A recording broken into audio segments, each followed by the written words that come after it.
Bros. This is the All Bros Podcast. I'm Caleb. And I'm Jonathan. And we are a couple of aspiring filmmakers that love to watch and critique movies, but also enjoy a lot of bit of the nerd life. This week on the podcast, we got pretty close to jack shit to talk about. True that.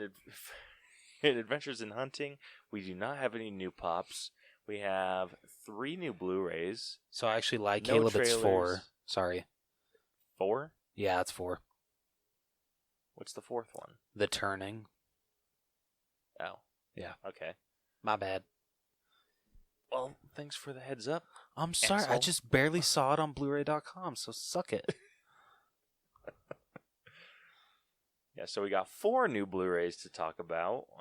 No new trailers. Nothing's up in the box. Yeah, did you hear that AMC actually might go bankrupt because of all this? Dude. Yeah. Because I guess Yeah. they tried so many new things, I guess, like trying to expand and everything. And then right when they had a good system going, bam, in comes COVID-19. That sucks. Yeah, so we might be seeing AMC turn into a Toys R Us. Damn. Yeah. I mean, that's something we can, glance over just because I have thoughts about that. And then getting into our main event of the evening, we will be breaking down the Oscar-winning 1917. Woo woo. Yeah, so should be a good time. Oh, yes. All right, well, with that, let's get into it. Let's do it. Every day, we're surrounded by media. Books, movies, art, music, games, apps, podcasts, etc., etc. With this constant bombardment, it's easy to miss great media gems in the chaos. But fret not, you've come to the right place, my friend. I'm Jason, and I love media. I invite you to check out the Mixed Media Forest podcast, the podcast where I trudge through the forests of media to find hidden gems for you, the listener. Every episode of Mixed Media Forest is chock full of fun, reviews, nostalgia, positivity, news, rants, stories, and recommendations about all things media. Again, that's the Mixed Media Forest podcast, created on Anchor Podcasting app and available everywhere fine podcasts can be found. Give it a listen. It's what all the cool kids are doing. All right, first up in Adventures in Hunting. No new pops, like I said, but we do have a Blu-ray, or 4 new Blu-rays to talk about. It's like a Blu-ray. So the first one that we're going to talk about is Bad Boys for Life. And I have not seen the other 2. I almost said other 3. I watched the first one. Thoughts? The first Bad Boys. Yeah. It was okay. Okay as in alright, or okay as in no? So how do you feel about cop shows? I love them, actually. Yeah, so do you like realism, or do you like just action-packed, just craziness? I honestly like realism more so. Okay, then you would probably not like this movie. Well, shit. It is very out there with the shit that they pull. I'm not even a cop. You don't I say. have no plans. I have no plans to become a cop. The only thing I know about being a cop is the shit that I learned from TV, which is probably not even a little bit accurate. Or the movie Let's Be Cops. Or that, yeah. But I can say for sure that Bad Boys is very not accurate. Dude, I don't even know what the hell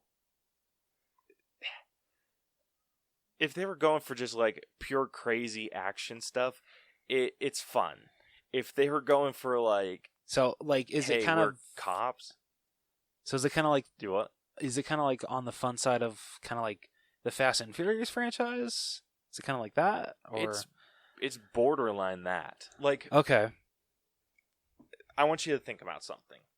okay, And this is like a real scenario. Imagine this is like a real cop, okay? okay. This cop goes into a restroom while he's looking for a suspect, utilizes the restroom, and gets attacked by someone. What does the cop do with the person that attacked him? Arrested? Yeah, that's what you would think, right? Yeah. No. In this movie, this dude gets freaking bushwhacked in the bathroom and then leaves the guy that beat him up in the restroom to go chase someone else. I'm like, no. What? Yeah, and then another thing, they have this witness that they're trying to keep in like protective custody. Unbeknownst to the police. So it's just they have these random ass people watching this witness to a crime that the freaking police don't know about yet. Like, officials don't know about yet. And she is told, hey, stay here in this, like, janky-ass freaking hotel or apartment. Chooses not to. Somehow gets a gun and goes to kill the person that is responsible for killing her friend and blah, blah, blah at the dude's freaking club. That is movie magic right there. That's the definition like, of movie magic. It's like, no. That's not how that works at all. After that, I mean, from what I've seen from this movie, it does look entertaining, and I don't know if you've seen the part, but there's a part where Martin Lawrence is saying, like, oh, we've been bad guys for so long, we should try to be good guys, and Will Smith's just like, now, who the hell wants to sing that kind of song? Instead of, singing Bad Boys, he's like, good guys, what you gonna do? Martin Lawrence is just like, well, if you sung it with actual heart, maybe it would catch on. I have to admit, I actually did laugh at that part. That was pretty funny. Yeah. Because of that, with the first one, and also because I couldn't find the second one, it's hard for me to want to get into the Bad Boys. I mean, considering how much I love Martin Lawrence and Will Smith, I still want to give all three of them a watch. I love seeing these two together, actually. Yeah, I actually like Martin Lawrence a lot better than I like Will Smith as an actor. That's fair. I don't think Martin Lawrence gets enough credit. Yeah, it's just I feel like Martin Lawrence and Will Smith, you don't cast them to play anyone other than Martin Lawrence and Will Smith. True. And it's just kind of like, hey, I wrote this like, no one's like, I wrote this character and you know who I think would be a good fit for this? Will Smith. It's more like, hey, I wrote this Will Smith part.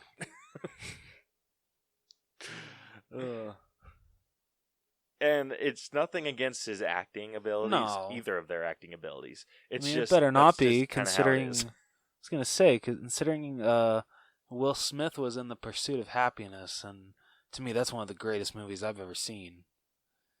That is a pretty great movie, and definitely a testament to his acting ability. I think he's a great actor. Yeah. It's just he plays Will Smith. Yeah, he does. Like in that, I was just like, oh, it's poor Will Smith. It's poor Will Smith with his son, which it actually really was his son. Yeah. So with Bad Boys for Life, we're getting a Blu-ray and 4K copy of that, along with a Best Buy exclusive Steelbook, which looks... Okay, so the Best Buy exclusive Steelbook, this is literally the only difference between the regular Blu-ray and 4K cover and the Steelbook. There's not the colors aren't like lifted up, and there's not a car going in front of Will Smith and Martin Lawrence. That's literally the only difference. That's dumb. Yeah. And then, just wait until you hear what the Target exclusive is. This is seriously one of the dumbest exclusives I've ever heard of. I don't know. I just think it's really dumb. It comes with a free poster. Oh, good hell. That's all you get. That's all you get at Target. You get an exclusive movie poster with the Blu-ray, DVD, and digital copy. Yep, I am dead serious. That's good what you get. That is so lame. Dumb. That is so lame. Ugh. All right, so... Stupid. Be better.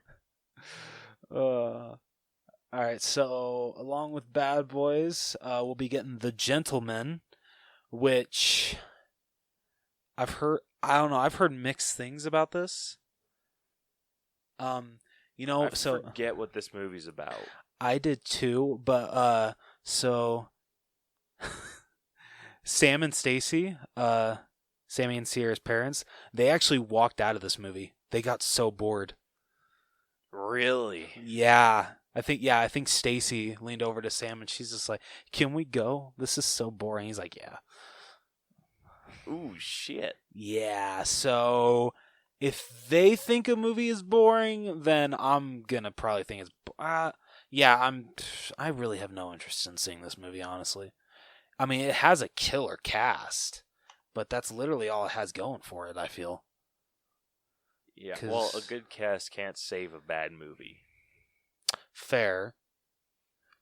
Because, I mean, you got Matthew McConaughey, Colin Farrell, and Hugh Grant. Like, I'm actually not the biggest Hugh Grant fan. That's fair. I only like him in certain movies. Oh, and Charlie Hunnam. However the hell you say his last name. Ooh.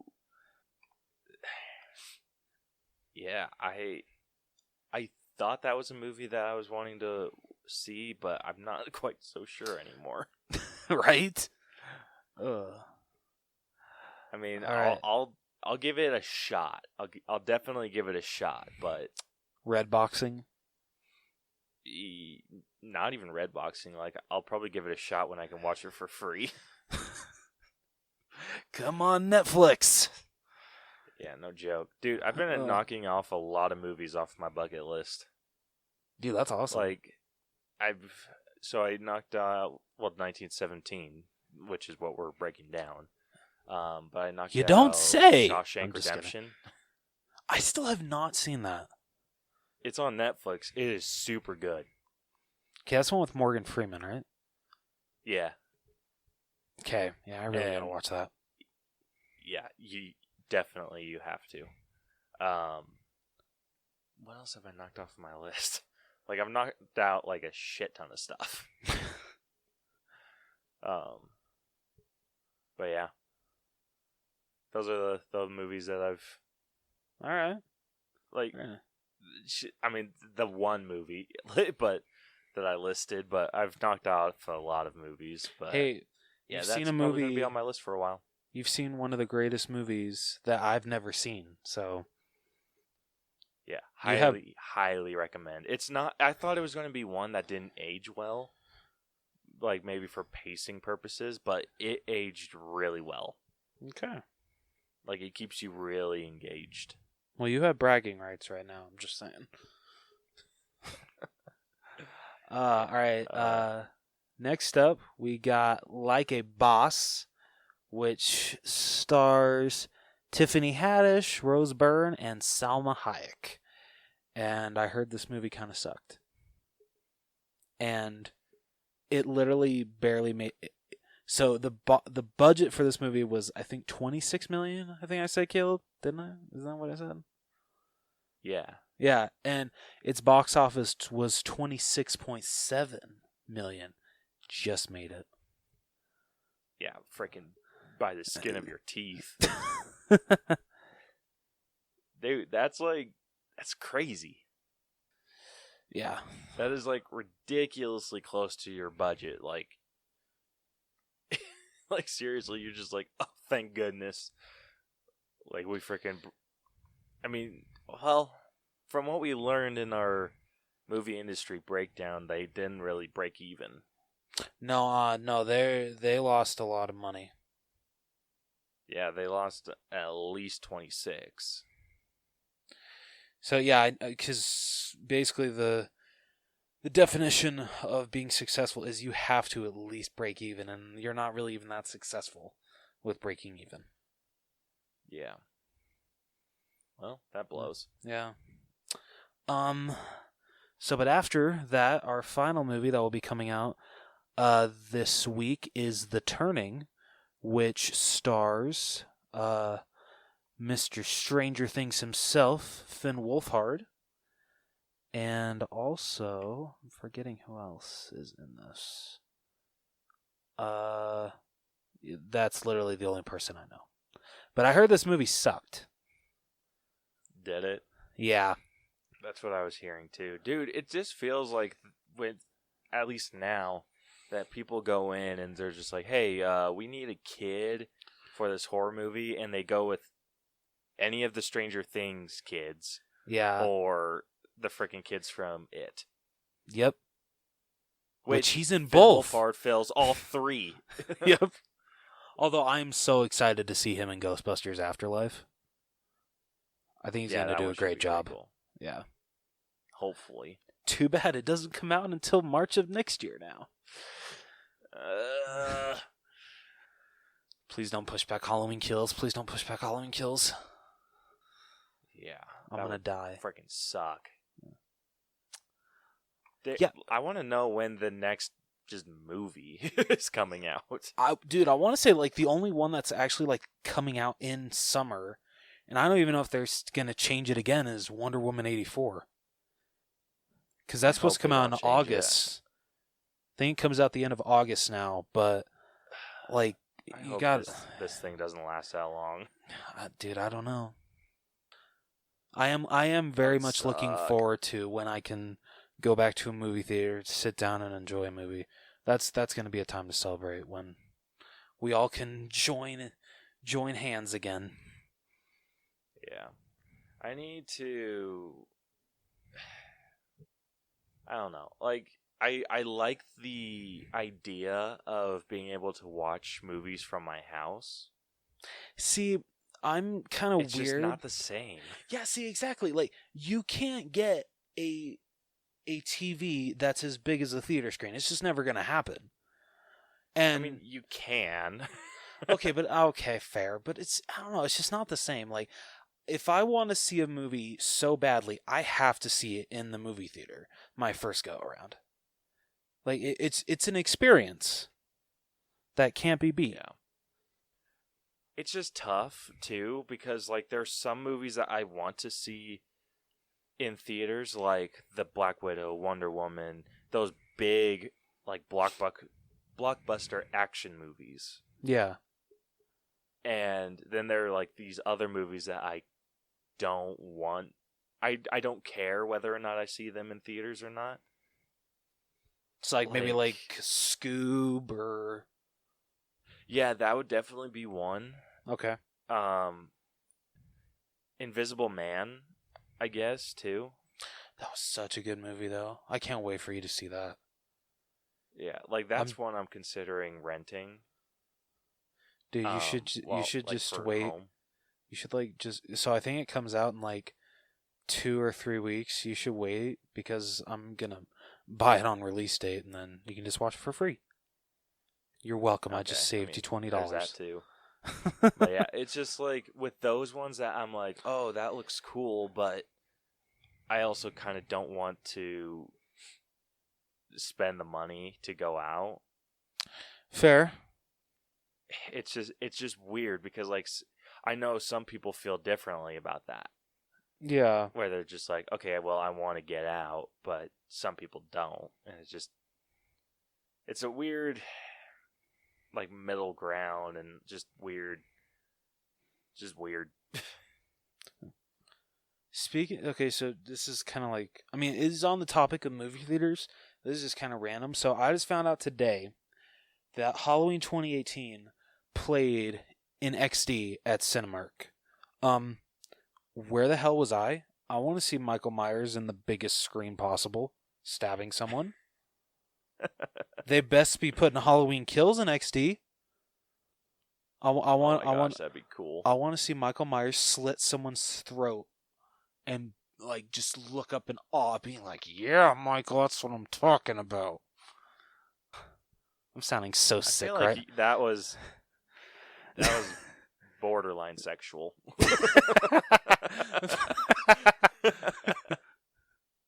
Dude, honestly, for how much I love horror movies and the way I talk about them sometimes, I think if someone didn't know me, they'd think I'm a psychopath.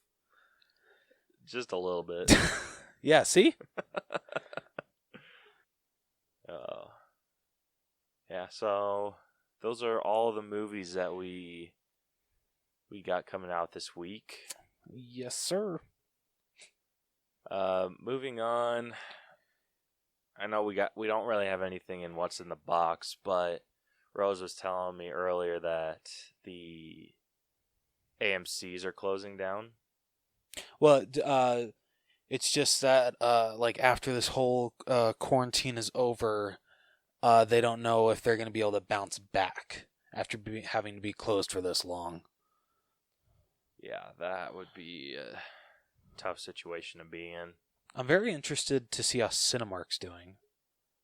I mean, Yeah, I'm sure they're right? struggling too, but I don't think as bad as AMC. I don't think so either. Because AMC, their prices are a lot cheaper than Cinemark. And Cinemark, their theaters are a lot nicer. Yeah. I think if we have Cinemarks, or if we have AMC's close, which we only have 2 in Utah, so not a big issue for us. True. But if we lose Cinemark, we only have Megaplex. And there are not that many Megaplexes. And Megaplex doesn't have luxury loungers, and now I honestly feel spoiled thanks to Cinemark.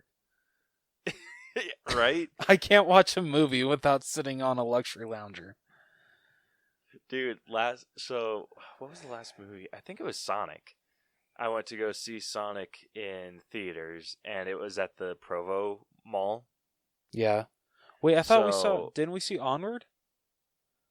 Was it Onward? Yeah, because we saw that on your birthday. And you saw Sonic before that. That's right, I did see Sonic before that. Okay, yeah, so Onward. Onward was the last one, and we were in normal seats, weren't we? Yep. That sucked ass. Yeah. Yeah, freaking blows. Freaking spoiled. First world problems. Yeah. That's why I try to never see a movie at Provo. It has to either be AF or Orem. The only reason that I prefer to go to Orem is just time saving. Don't at you mean least to for me. Don't you mean to Provo? Isn't Provo time saving? Did I say Provo? No, you said Orem. Oh, no. I go to Provo for time saving. Yeah, when I want to enjoy my theatrical experience, then I go to Orem. All right, fair. Orem or American Fork. But if I just want to have the time of my life, then we go to Spanish. Yes. XD, baby. Yeah, this is seriously how it goes. If I need to go see a movie yesterday, then I go to Provo. If it's one that I'm like, oh, this would be fun to go see together, then me and you go to Orem. Yeah. And then if this is one or if there's a movie that's like, oh, we need to freaking experience this shit, then we go to freaking Spanish. Yep. Dude, I'm honestly so glad that my first XD movie ever was Avengers Endgame. Oh, right? Oh. No better way to experience that movie.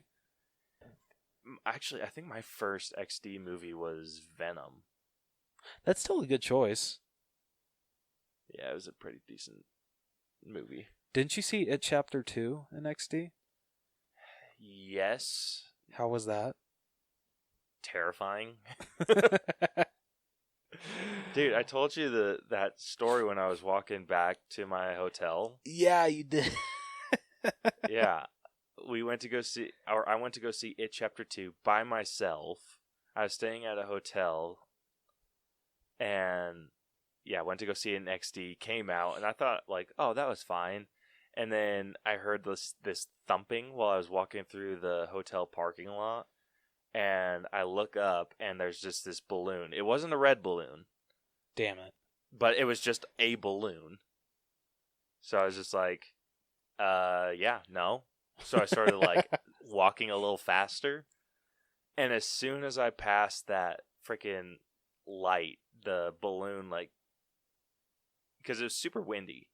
So the balloon, like, was, like, flipping out, and it popped. I lost my mind and freaking took off. Did I tell you about the customers that came in and bought 3 red balloons as a prank a couple weeks ago? No. So I can't really be mad at them for this because they were actually helping out the community. So what they did was, so they came in and they're like, oh, you know, we want to get 3 red balloons. I'm like, oh, okay. Do you want them with a red string or white string, or like, you know, like what color string would you like? Now, what's the color that they have in it? I'm like, it's white. And they're like, oh, okay, perfect. Yeah, let's go with white. I'm like, oh shit, what are they doing? So I blow up the 3 balloons. You know, I get them their price tag and everything. I ask them, like, you know, if you don't mind me asking, what are you going to do with these? And they're like, oh, so what we're going to do is we're going to tie them to a roll of toilet paper and just place it out in our yard and see if anyone takes it. They were this bored during quarantine. I can't really be that mad because they're giving back to the community because toilet paper is still scarce. Somewhat. But I'm just like, okay, all right. Hope it was worth Odd. I hope it was worth the $375. But I mean, I feel there's worse things you could do with that. That true.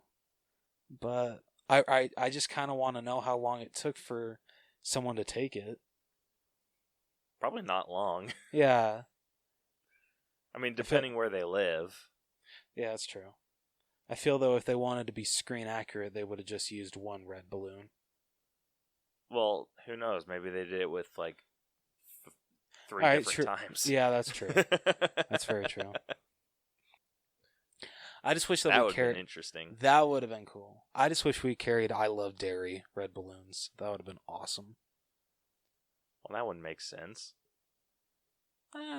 Pennywise just, you know, he leaves Derry and ends up in Utah. But he still loves Derry. Screw Utah. Derry's where it's at. Yeah. But with AMC, and I know Water Gardens is doing this, they're starting to do drive-in theaters. Which is so awesome. I love that Water Gardens is doing this. Dude, I love that this is making a comeback. Yes. Because if I'm not mistaken, didn't the lot next to them used to be drive-in theaters, but they were like tearing it down? Or were those just like random buildings? I don't know, dude. You've lived in Utah County longer than me. Okay, then I might be wrong. All I know is didn't there used to be a golf course, like a miniature golf course, right next to Cinema 6? Yeah. That's what they tore down. Oh. When did they get rid of that? Do you remember? I have no idea. But they took their sweet-ass time getting rid of it. Because I want to know if like they took that away before I moved here or like shortly after I did. I think they took it down before. Okay. Yeah, I'm pretty sure it was before. Sad because days. that was the theater that we would always go to as kids, like when we were really little. Yeah. And I always remember wanting to do the miniature golf thing, but we never did. And then when it got around the time where I was like, hey, I can go hang out with friends and do something. Well, I mean, I didn't have friends to hang out with, but I wanted to go this just got deep golfing. and depressing. Shit, bro. Dude, it's because I lived in an area super far away from my school. So I went to Forbes. Forbes was the school that was a little bit, like a few blocks away from my house. I only went there for like 2nd and 3rd grade. I never like hung out with friends at their houses in like that grade. Like I didn't start hanging out with friends at their houses or having them come to mine until like 5th or 6th grade, I feel. And then I think that's about the time they started tearing down the golf courses. Sad. So if only I had moved here sooner. Yeah, no shit, right? But yeah, honestly, there are some moments. Age, I was just like, oh, sorry, go ahead. No, you go ahead. No, you go. Oh, no, I was going to say, like, there is a little bit of part of me that I do wish that sometimes I would have been able to live my whole childhood in Utah. I feel we would have eventually met, and that would have been cool for us to grow through elementary to where we are now. It'd be such a beautiful story. Well, hell, dude, we probably wouldn't have even met until the grade that we did. Because we met in, like, 7th, right? Oh, yeah, that's true. Yeah, so if let's just play this out. If you would have gone, if you would have gone or lived in Utah from like, let's say 3rd grade. Okay. Then we would have gone to school together for 1 year because that's when I was at Forbes. I'm assuming you would have gone to Forbes. Yeah, probably. Yeah, so we would have gone to school together for 1 year. Then I would have gotten moved to Lehigh for 4th, 5th, and 6th. And then we wouldn't have met up again until 7th grade. All right, fair. All right. Okay, never mind. I take back what I said. Whatever. Yeah, so it still would have worked out like this.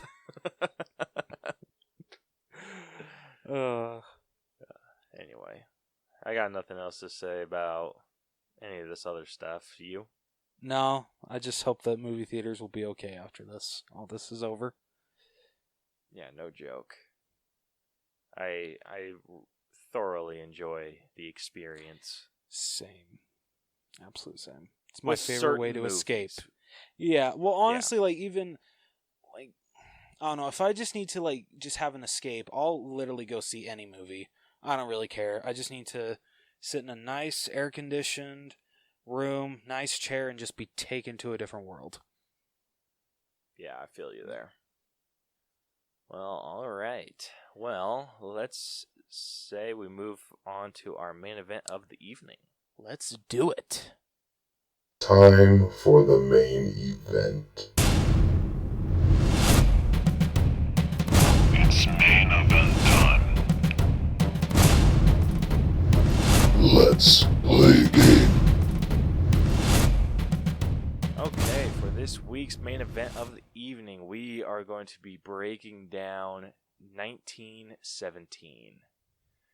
And we don't have any answers from our bros because I forgot to post the question of the week. I can't say good job, Caleb, because I could have posted it too. So, yeah, I can't say anything. I don't know. It's tough to, like, not really tough. It's just I like to do everything at one time. Fair. And so if I don't, like, because we didn't know, like, what we were doing until like Monday. Yeah, no kidding. Yeah, and then by that time I had all of the episode art for last week's episode up and, like, done. Yeah. And everything was saved on my phone ready to be posted. It was just, then I would have had to log on and, like, make some stuff up for this, and I'm crazy busy doing other stuff. Yeah. So hopefully we'll be better because we do know what we're going to do next week, which you will find out at the end. Yep. So, getting into our breakdown, if you are new to our breakdown system, we have split movies into 8 different categories, which we grade individually to come up with a final all bros grade of the movie. And we split it into story, writing, acting, character development, effects, music, costumes, and then just at the end we give it our own personal grade. And then we come to our final score. So, with that, let's get into breaking down the story. Let's do it. So, get ready for Reading with Rose, because I haven't been able to come up with a better name. So I guess that's all it's going to be for now. All right, so here we go. Spoiler warning.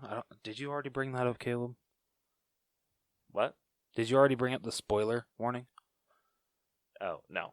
Oh, so if you're new to our breakdowns, we literally spoil the whole damn movie. So if you haven't seen 1917 and don't want to get the whole thing spoiled, turn away right now.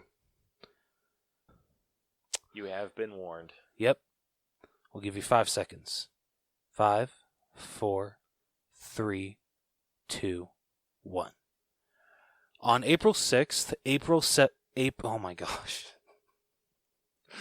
Okay. Nice start. Shut up. On April 6th, on April 6th, 1917, roll credits. Did you get that reference? Cinema Sins? Yep. Yeah, I got it. Hell yeah. Aerial reconnaissance has observed that the German army, which has pulled back from a sector of the Western Front in northern France, is not in retreat but has made a strategic withdrawal to the new Hindenburg Line, where they are waiting to overwhelm the British with artillery.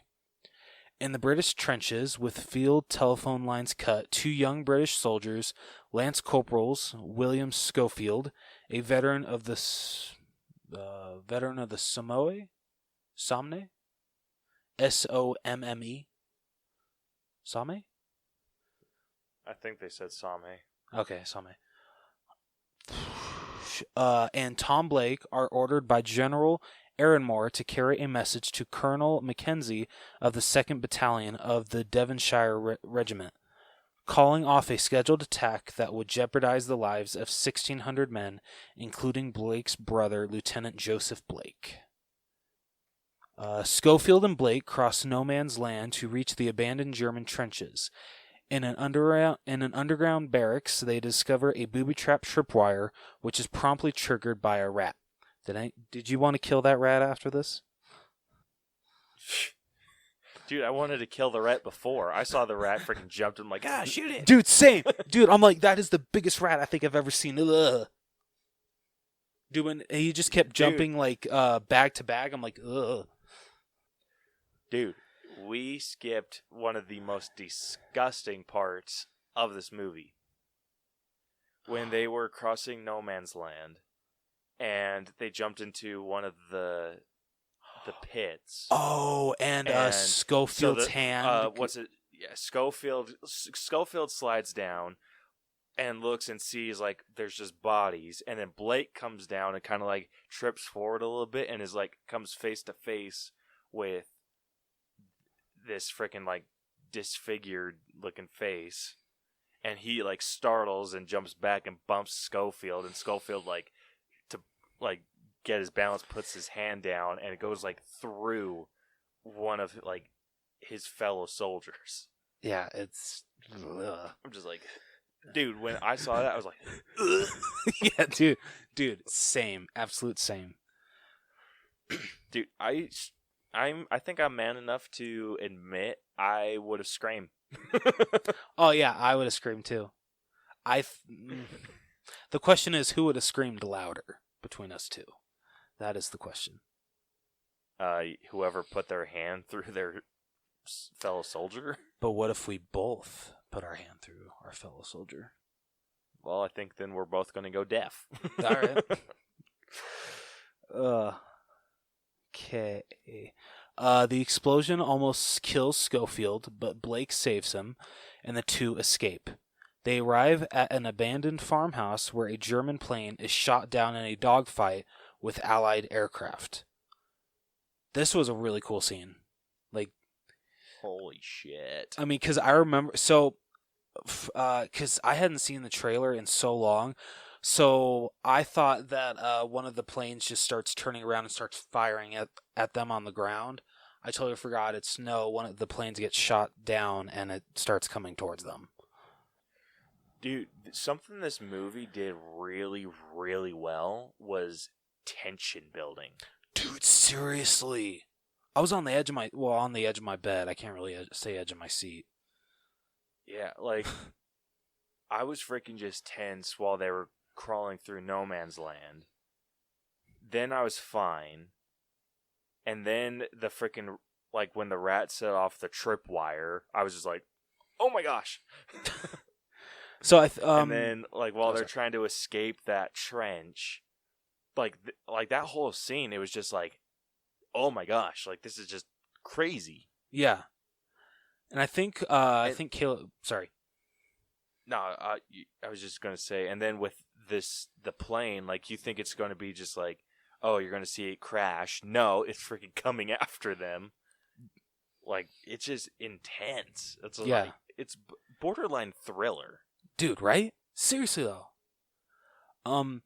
But I think a credit to what makes this movie so thrilling and, like, on the edge of your seat, all this stuff, is the fact that this movie looks like it is shot in one shot. Yeah.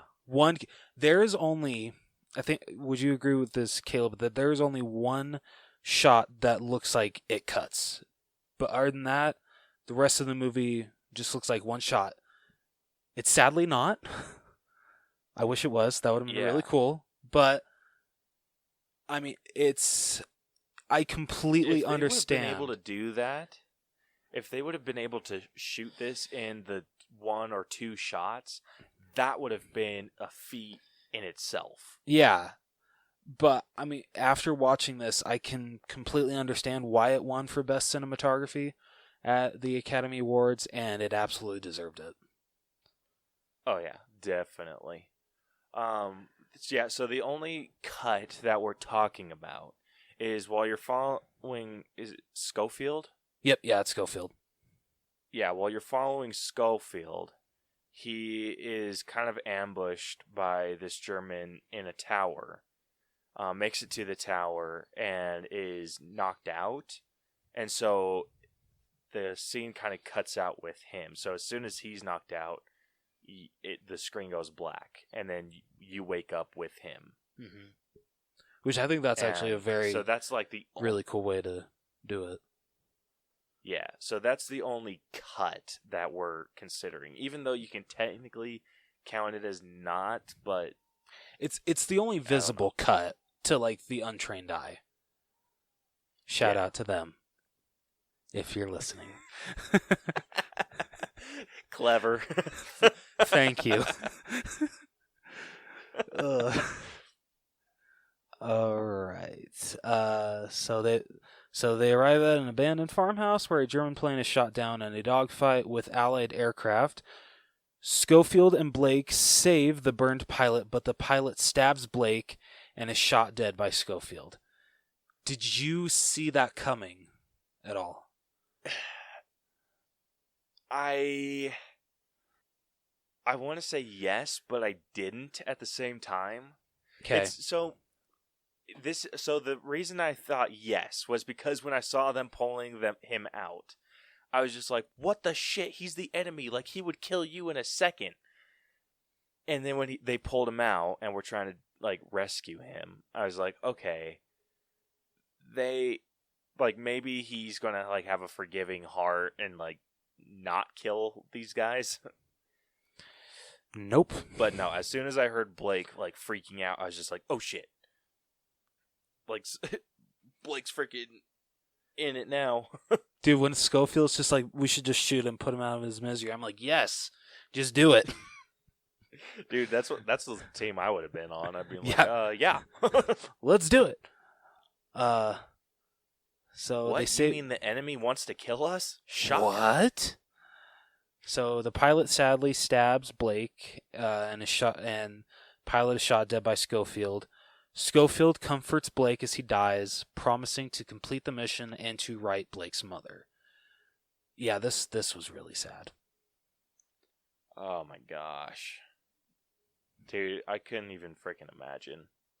Yeah, I can't. Like, I was getting, like... This movie did emotion really well. Like, the tension of things happening to you in war, like, kind of like, just, you kind of get the lesser feelings of it. Like, when there's tension, it's when the characters have, like, adrenaline. Yeah. And then when there's, like, sadness, like, you feel that sadness. And it's just, like, all these different feelings that Schofield's feeling, they did a really good job of making you feel it, too. Yeah, they really did. But, yeah, it was... Oh. All right. Anyway. Taking Blake's rings and dog tag, as well as Aaron Moore's letter, he's picked up by a passing British unit. A destroyed canal bridge near, I'm going to butcher this, Ecu Saint Mine, we're just going to say that that's right, prevents the British lorries from crossing, and Schofield chooses to part with them. He uses what is left of the bridge to cross alone and comes under fire from a German sniper. He and the sniper shoot each other simultaneously, and the sniper is killed while Schofield is knocked out. So this is where the cut takes place that Caleb just brought up. Yeah. Oh, that something I want to talk about is the bypassing British battalion. Like, yeah. I feel like they freaking showed up out of nowhere. Yeah. Like, it's so crazy because it's the movie itself is shot, I think, in the Newfoundland, where it's very open. Like, I'm pretty sure it's the Newfoundland because that's or France, somewhere where they speak French, where the natives speak French. Mm-hmm. But everything is like super open. Like like with the dog fights and everything, it was just open field. And so I feel with all of their, like, because they kind of spun around like the camera did. Like, they spun around, and then like after Blake died, it's just kind of like all these guys showed up out of nowhere. And I'm just like, wait, what the deuce? So, I mean, I think little moments like that were the only thing that kind of caught me, like, or pulled me out of the movie. That's fair. But okay. Those are, like, very minor gripes. Okay. But yeah, anyway. All right, so Schofield regains consciousness at night and finds the town in flames. He encounters another German soldier and escapes into an abandoned building where he stumbles into the hiding place of a French woman with an infant. She treats his wounds, and he gives her and the infant his canned food and milk from the farm. Despite the woman's pleas, Schofield leaves after hearing the chimes of a nearby clock that it is morning and time is running out. After encountering more German soldiers, he escapes by jumping into a river. He is swept over at a waterfall before reaching the riverbank. In the forest, he finds D Company of the 2nd Devons, which is the last wave of the attack. As the company starts to move toward the front, Schofield tries to reach Colonel Mackenzie. Okay, I just want to bring up, I honestly, I feel this was like the most powerful moment of the movie to me. It's when he is walking up to, what are they called again? The 2nd Devons of the D Company, and I don't know the exact name of the song that they're singing, that the one guy's singing, but he's singing it to all the soldiers, and just the panning shot of like all of them just sitting there and listening, and like I think the guy just has an amazing voice. It's just such a powerful scene, and I love it so much, and I think it's honestly my favorite scene of the whole movie. That's a really good scene. I don't know why, but the one that stands out to me as like my favorite was when he was after he had left the woman and that child, he comes across this man that comes out and is like starting to puke, so he tries to like take a back way and realizes that there's another German soldier in there. Oh, and they have to like fight. Okay, yeah, I do and know that. Just like this is where the scene where I was like the most anxious I think I've ever been. Where that one dude's just kind of like talking to himself, like the other one, the one that was kind of throwing up, is just talking to himself while Schofield and this other German are fighting. And I'm like, oh my gosh, if he turns around, Schofield is screwed. Dude, just the fact that like the guy's like trying to like get the attention of the other guy while Schofield is just choking the life out of him. Yeah. That's where I was just like, oh my gosh, oh my gosh, oh my gosh, oh my gosh. That would just, like, ugh. I really love that scene because it was just so, just the tension that it made me feel. And I don't feel like that anxious tension a lot. So when movies are able to make me feel that, I love it. Yeah, no. Honestly, I feel I can't say enough good about this movie. I really loved this movie. Yeah, it was solid. Realizing that the trenches are too crowded for him to make it Realizing that the trenches are too crowded for him to make it to Mackenzie in time, Schofield sprints across the open battlefield just as the infantry begins its charge. And I don't know if there are any cuts in this part because they are so good at hiding cuts. I don't think there is, but the part where he's just running through battle trying to get to oh my gosh, I totally forgot his name, Colonel Mackenzie, to me that will go down as one of the greatest one shots I've ever seen. Dude, this whole I mean, well, just that one specific scene. Yeah. You could technically say that this movie was 2 shots. You really could. Because, like, it's I mean, hard. I know like, that it's there's amazing how like they hit a lot of shots. Yeah. Yeah, definitely. Yeah, the thing that I really liked about that particular scene is when Schofield's just kind of, like, charging through, and he's running into people. Yeah. You know what's like, a really, I don't know if you felt the same way, but okay, so kind of backtracking. When Schofield jumps into the river and has to crawl out, did you kind of just feel like, did your body kind of just feel like, I don't know how to describe it, kind of just like gross? Gross, and like you felt like kind of sick when he had to crawl over all of his fallen comrades? That's the crazy thing, because I noticed that there were some Englishmen, there were some Germans in there, and there were civilians. Oh, I didn't notice any civilians. Yeah. Oh, shit. It kind of while, like, near the end, when he's, like, practically out of the water. Yeah. It looks like there's a woman. Oh, sad. I don't know how. Yeah, right? Shit, I don't know how I missed that. Well, there's another. Yeah, there's a reason for me to go watch this movie again. It's just crazy, like the way that they did that. Like with some things, like I kind of like how they threw that in though. Like it freaking like hurts my soul, but I like how they threw that little thing in. Oh, I did too. Because it just showed that. Do what? Sorry, no, you go ahead. I'm sorry, I didn't mean to cut you off.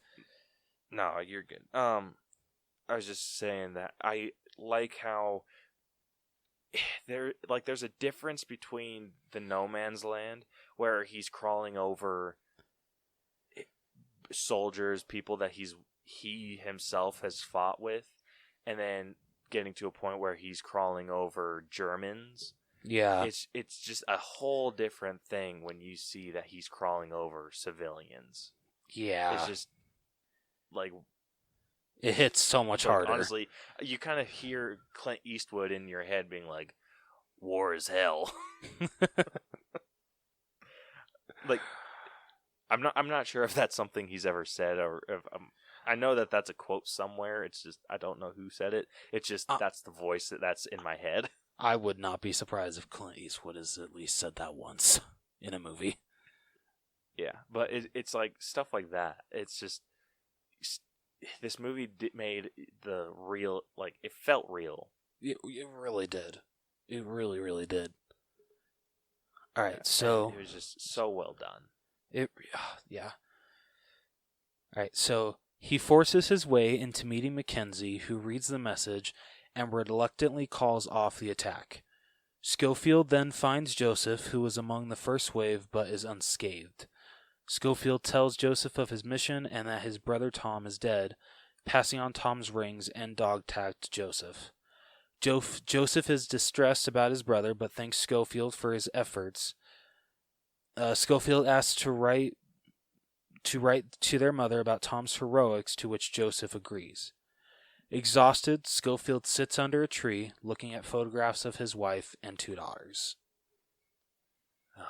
I had no idea that was his wife and kids. I thought that was just, like, I don't know, like maybe his sister and his nieces or something. I did it, like, say on the back that was his wife? I don't know. My eyesight's like absolute shit. Okay, maybe you should get glasses. He never talked about his glasses. family. True, he did not. Yeah, I know. Yeah, he never talked about his family life. But I actually told you this after I finished watching it. One thing that I really liked that they did with Blake's brother was show that he was just kind of in shock about everything. And when he was like, after he handed over the rings and dog tags, his brother, or Blake's brother, asked like what his name was, and he said Schofield, and he kind of sat there for a second and was just like, I'm sorry, what? And I really like that because I feel like some people, or a lot of directors, when they have moments where there's just shock, they try to relay that to the audience through muffled sounds or like that high-pitched ringing noise. True. And then it like kind of makes it so like the outside world, like you yourself can't, like, it's kind of like you yourself are experiencing it, but you never see it from the like the outside perspective. Like you see this guy, like he's like in other films, like you see someone staring off into space, around their head is getting fuzzy, and then you hear a high-pitched ringing noise, and then like muffled talk and whatnot, and like that's how they purvey, oh, this guy's in shock. And you never see it from the outside perspective. Like you always get the, hey, you okay? This thing. No, it's but true. You didn't get that. You kind of see it from the outside, and I really, really enjoyed that. Yeah, I did too.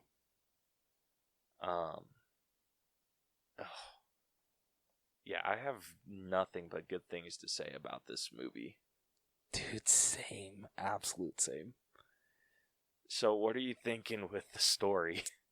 It is so freaking high, dude. It is for me too. I wouldn't say it's, I mean, like we've come up on before with movies that are more just like retellings, it's hard to give the story a grade when it's something that really happened. True. That's a good point. And we're assuming that this is a story that really happened. I don't think they ever said based off a true story. It's just based off a story that the director's, I think, grandfather or father shared. Yeah, yeah, I think you're right. Yeah, so,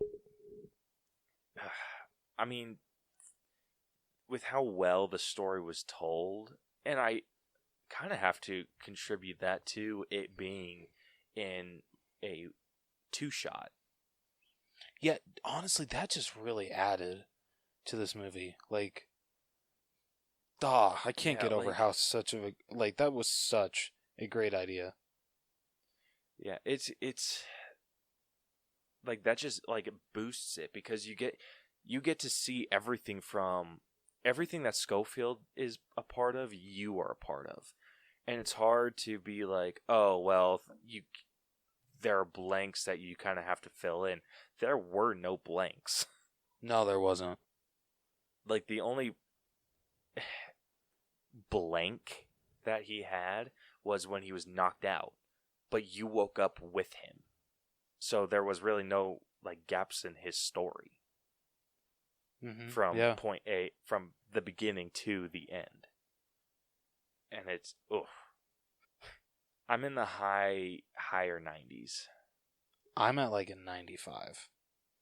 A 95? Yeah. I might go a little higher. Like, I'm at 96. I can go 96. Yeah? Yeah.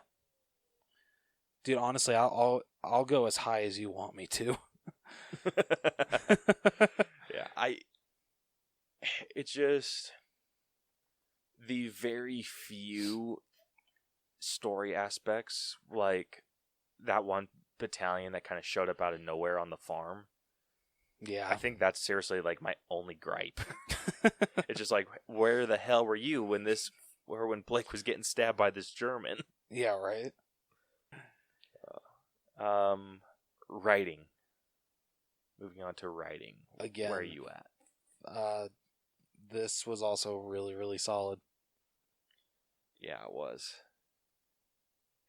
It's kind of cool because, like, I mean, I've never been in a wartime situation, but I am in the military. Mm-hmm. I have had situations where we're hiking or whatnot, and just the kind of conversations that you have while you're doing that, and all the conversations that were between Schofield and Blake, they were like super real.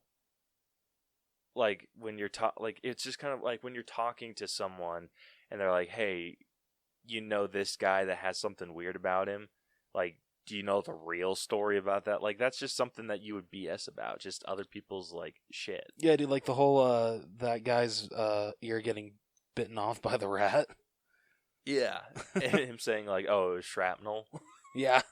Like, you have guys that are like that. It's Yeah. just kind of like, "Oh, how'd you hurt yourself?" And he's like, "Oh, well, I got in a fight." It's like, no, dipshit tripped over his own shoes.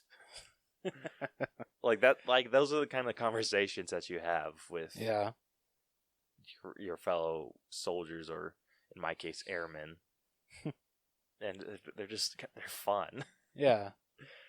And that's like how the conversations felt between like Blake and Schofield. They were just like fun, and then they get into real shit every once in a while, and then he's trying to like lighten up the mood a little bit. It's just kind of how it goes. So do you think it's as high as the story, or what do you think? I want to dock it a little bit because it's something that I like. It's just some comment that I feel didn't quite go anywhere. And it was with, oh shit, what's his name?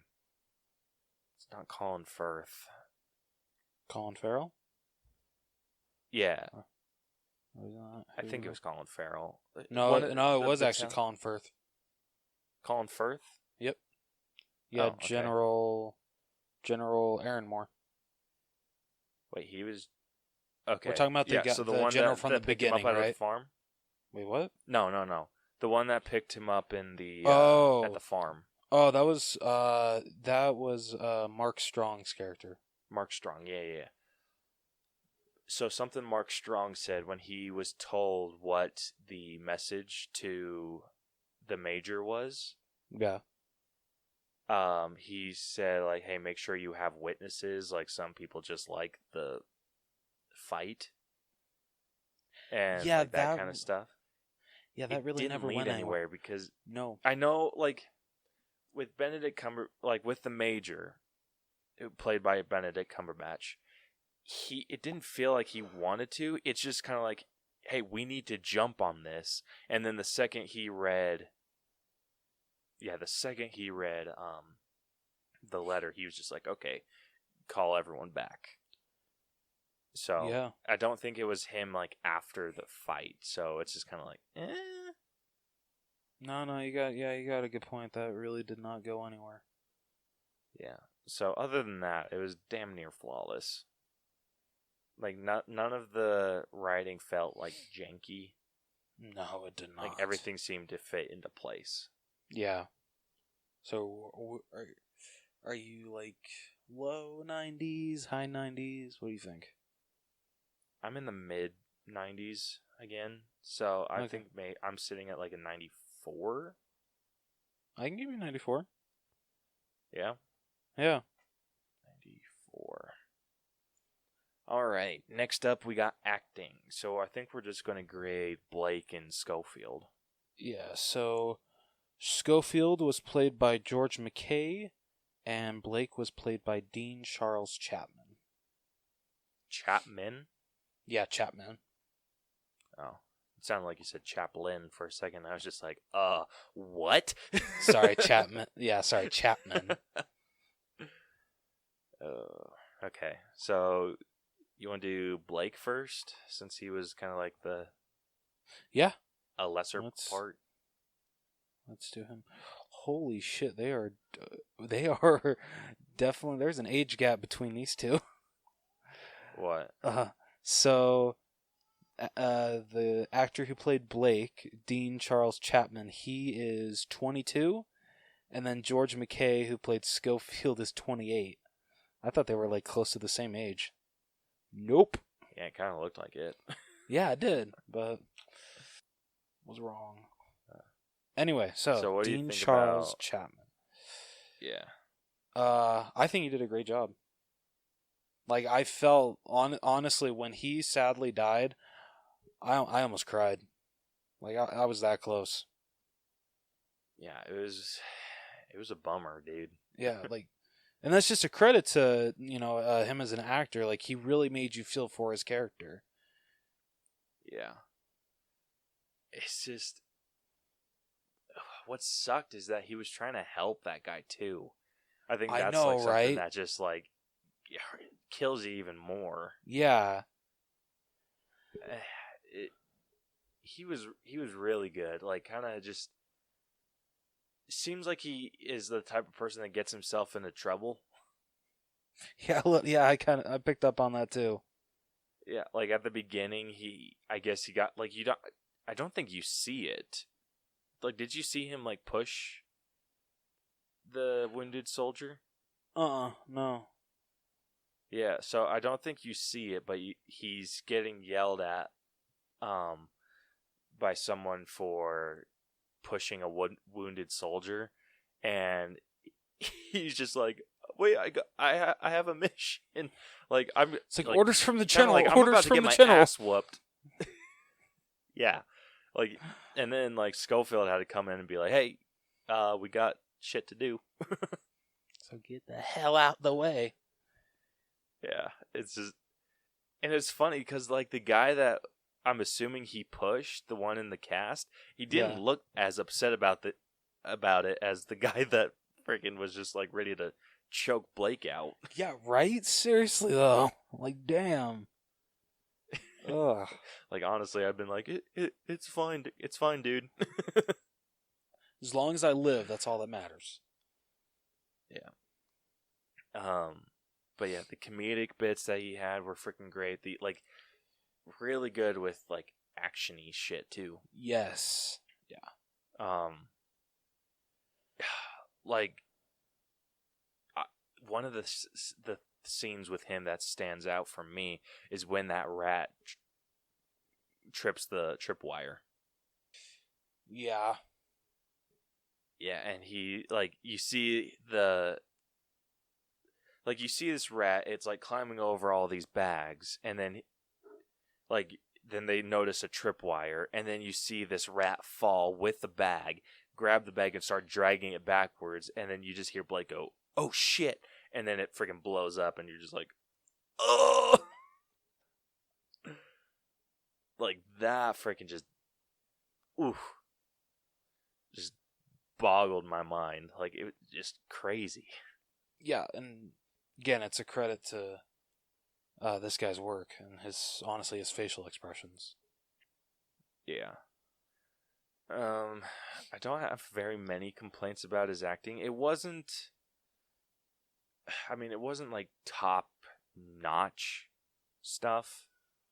But with what he had to excellent. do, yeah, it was yeah, excellent. he did excellent with what he had to do.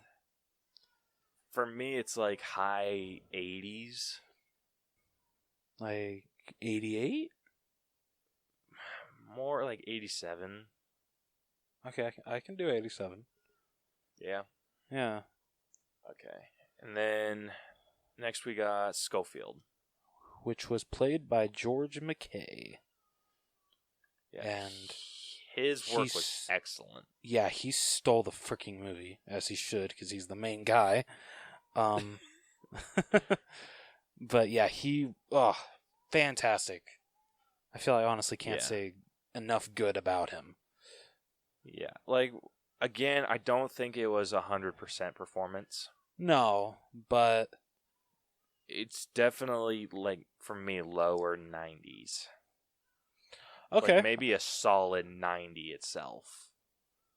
Can you for give me everything that he was able to accomplish. Can you give me a 91? I could give you a 91. Perfect. And I believe that will average out to 89. Not too shabby. All right, next up we have effects, which this is going to be pretty high. Yeah. Damn. Yeah. There were some scenes where I could tell that they had used CGI. I couldn't. Yeah, well, I noticed it when he went over the waterfall. Oh, and yeah, there's a lot of, like, the falling down stuff. Yeah. And then when that trip mine actually got set off. Yeah. Like, when Blake got blown back, that looked like a CGI character. That's fair. Sorry, I was so invested I didn't notice this stuff, but now I do. It's hard to, like, so I actually watched it on my my TV for like half of it, and then I needed to put the baby to bed, so I watched the second half on my phone. Oh, okay. And so when it was smaller, that's when I was able to kind of notice it a bit more. Gotcha, okay. But I'm assuming on the big screen it looked freaking amazing. Oh, so gorgeous. Wait, we talking like big screen at home or like an actual movie theater screen? I'm thinking like theater. Yeah, I regret not seeing this movie in theaters so much. I wouldn't say that. Like, it was good. It's just I kind of enjoyed watching it at home. I mean, I did too, but I do. I don't know, like, for me, like, a lot of one-shot stuff, I want to be able to see that stuff on the big screen. Yeah. But overall, there was a lot of, like, hidden cuts that were super well done. Mm-hmm. The sets looked freaking amazing. Yep. All of the bodies that they had, those looked great. Yeah, everything looked so realistic. It did. I'm sitting with effects about maybe like 92. I can give you that. I can give you 92. Yeah? Yeah. Alright, let's go 92. Alright, next up we got music, which I think this might pull the movie down a little bit. Not much. There isn't a lot of music. Like I brought up earlier, there's that one military song that the one guy is singing to the whole... what are they called? Like the battalion? Yeah, the whole battalion. And just like I said, that's my favorite scene of the whole movie. But I'm trying trying to remember if there's really anything else from the soundtrack that really stood out. Yeah. Like, that song, I think, brings it up a little bit, because that's a super memorable song. Yes, and it is. None of the other music stood out. So I'm like 7. I can do a 7. I mean, I could be 7. Yeah, I mean, I don't really know if I can... I feel that song boosts it from like a 6 to a 7, so I don't know if I can really boost it up to an 8. Yeah. But where it's going to get some redemptive points here, costumes. Ooh, yes. Fantastic. So good. I'm at like a 9. That's about where I'm at too. Hell yeah, Like, let's do it. I mean, if we did like half points, I'd say like 9.5. But because I don't think it was quite at 10. That's fair. Just I don't even know why. Hey, it's still very high, so... Yeah, it's one of the better... Like, I'm trying to see if we gave a 9 to anything else. I mean, we gave Spider-Man Far From Home a 9. Oh, I thought we And gave Aladdin. that like a... Oh, And shit. Avengers Endgame. I mean, and yeah, Us. Avengers End. Alright, Avengers Endgame and Us, yeah, I definitely agree with that. So, you think it's on that same level? Yeah. What did we give 10 to? We gave 10 to Rocket Man, because... Okay, duh. We also gave it to The Room, which makes sense. Yeah. And we also gave it to Bohemian Rhapsody. Okay, so those were just like outstanding. I'm happy with a 9. Yeah, I am too. Okay, and then moving on to our own personal grade. Where are you sitting at?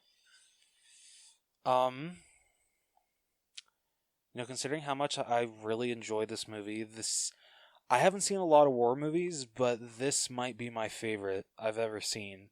Like, I was hooked from the beginning. Never got bored. I was invested the whole time. I'm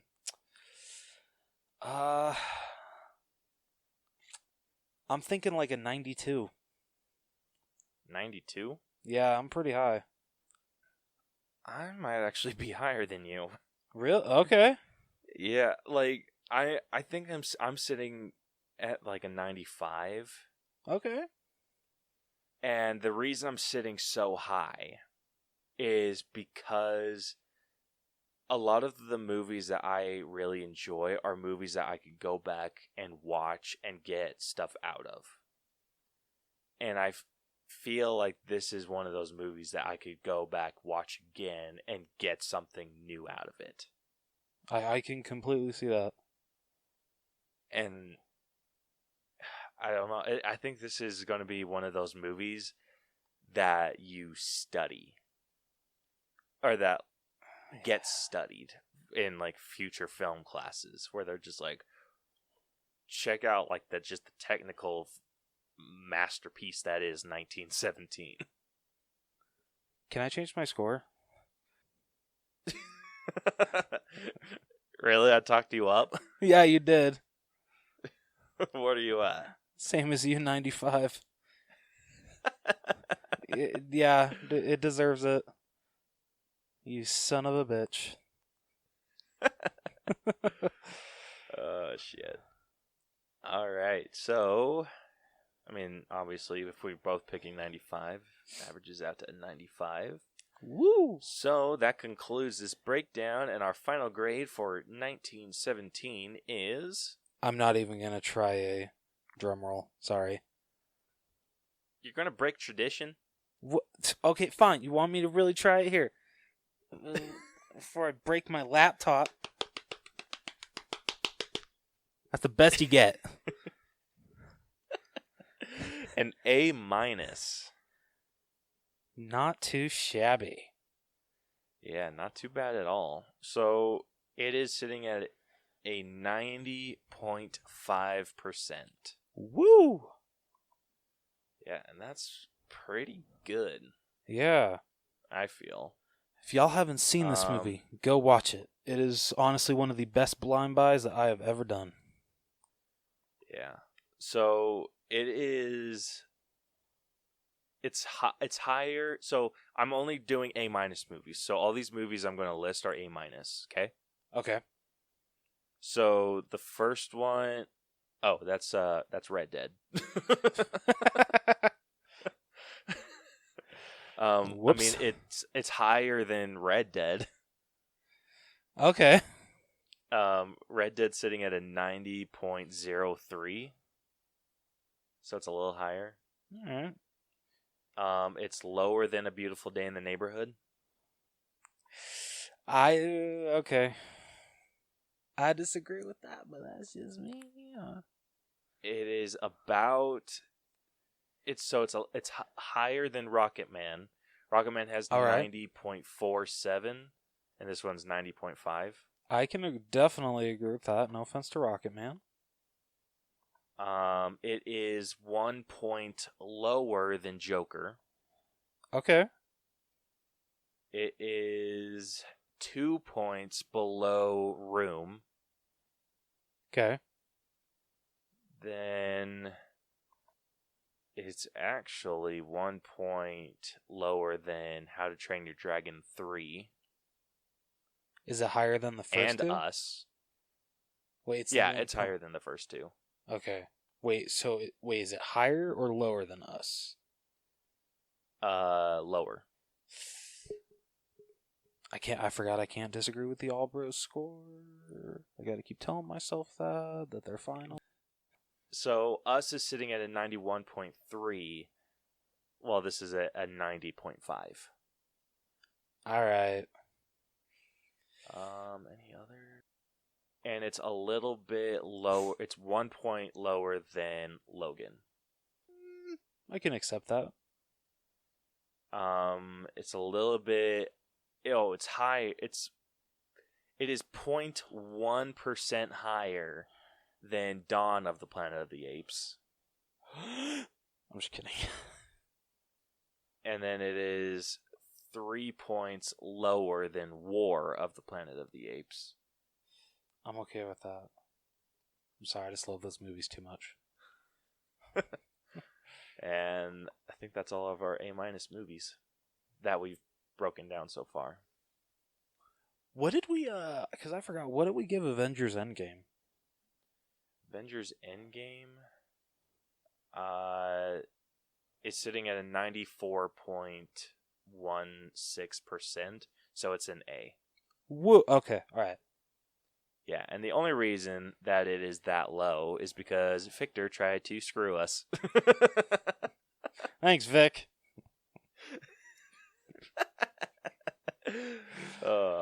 But luckily, we still got that A. Yep.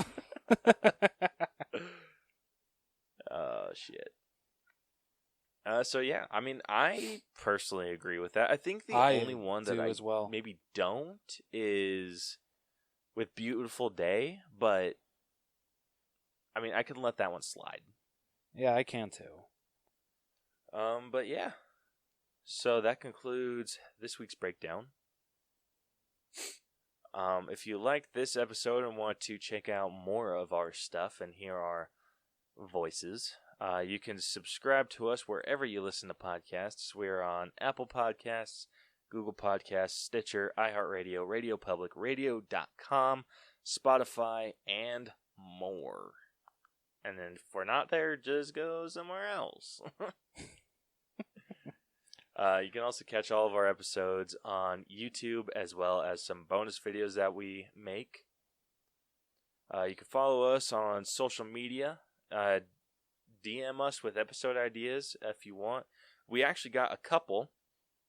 So one of the ideas was to do a breakdown of True Lies, the 1994 Arnold Schwarzenegger movie. I think you said And it then right. the other, Do what? I think you said it right. Yeah. And then the other one was to do a Mrs. Doubtfire Dreamcast, which was an idea from your sister, actually. Oh, yeah. Thank you, Christina. Yeah. And So I can't wait to do we'll have that to one. come up with something for that. That one's going to take work because she wanted us to do like a remake. Yeah, you got to give us a little while on that, sis. Sorry. Yeah, that's going to be tough. Yeah. But I love her choice to replace, to honor, or as a follow-up to Robin Williams, Jack Black. I could actually write a reboot of Mrs. Doubtfire with Jack Black in the role. You know what we should do? We should, you should come up with, your idea for one, and we'll skip, the opening, the news stuff. Yeah. I mean, maybe we'll just record.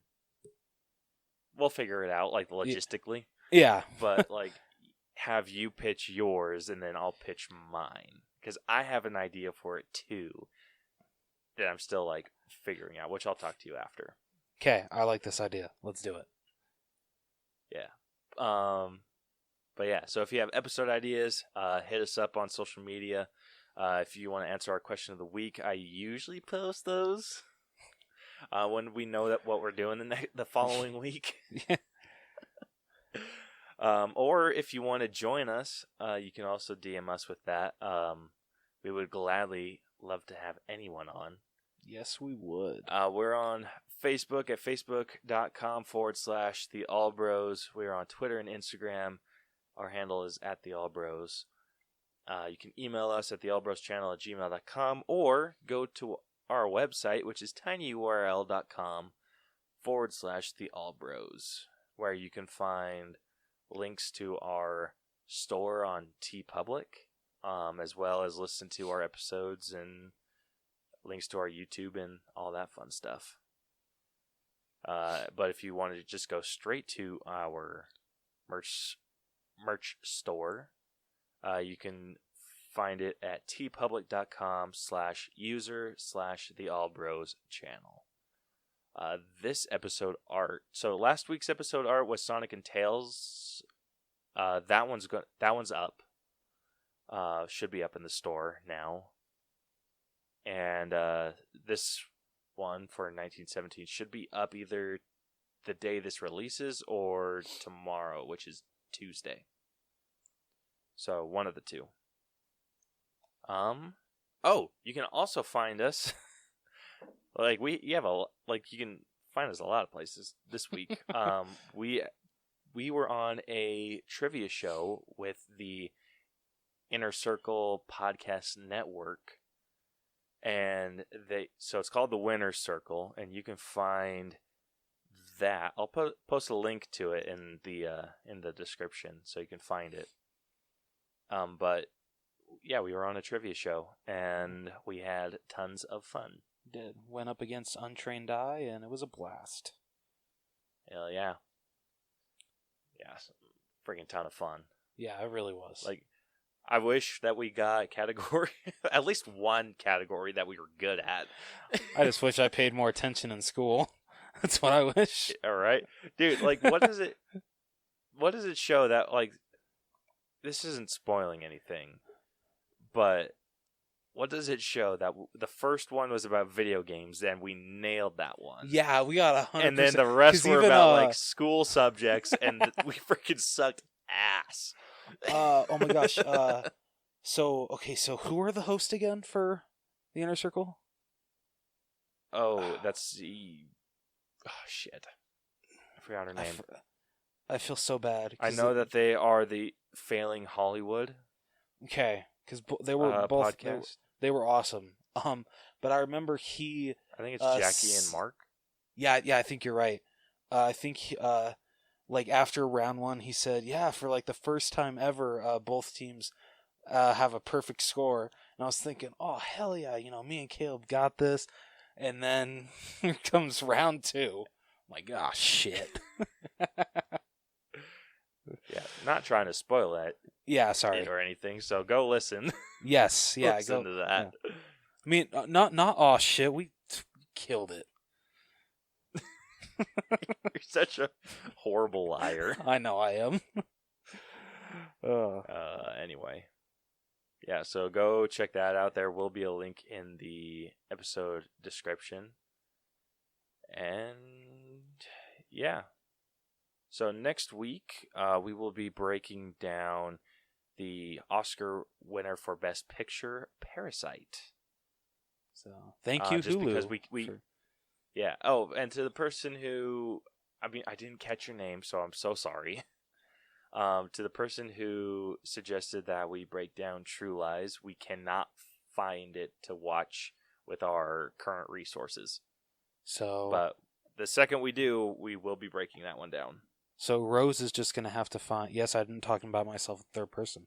Rose is just going to have to find a used DVD somewhere, and then after this whole quarantine is over, Caleb and I are going to have a movie night. Watch it. Hell yes. Yeah. All right, so you guys can look forward to that next week. Until then, this has been the All Bros Podcast. I'm Caleb. And I'm Jonathan. And we'll catch you guys next time. Deuces. So long. That was bad. I feel it just keeps getting worse. I mean, it wasn't great. A for effort, okay?